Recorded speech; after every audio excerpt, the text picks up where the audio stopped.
Let's decorate one of my most viral and requested designs by my customers. And no, this time it's not a fairy cake. So, this design was actually born way before I ever made the fairy cake, and honestly, it is just your classic cakery style cake with florals everywhere. I've made this design so many times, I've probably lost count by now, but oh my goodness, you guys love this design for baby showers, bridal showers, first birthday parties, 50th birthday parties. I've probably done it all by now.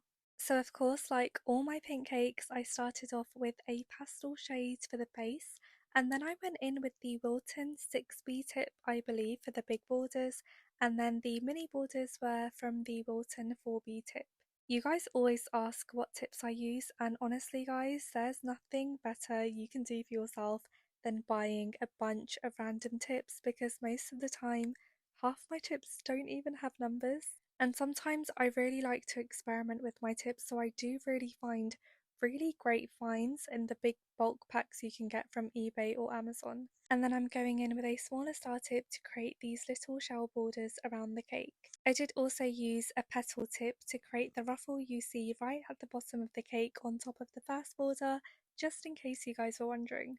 I also made the executive decision to write on the cake last, so I'm in two minds about this.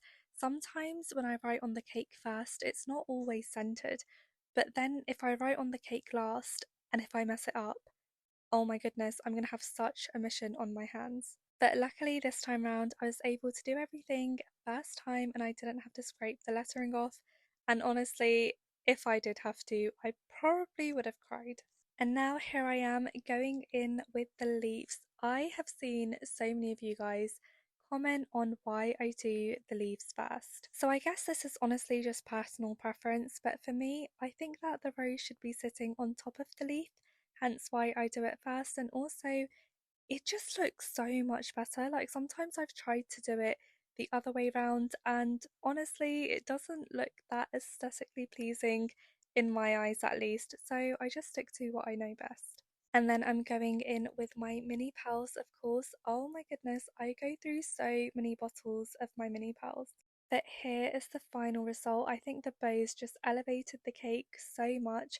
Let me know what you guys think because, as repetitive as it is to make it, I just love the result each and every time.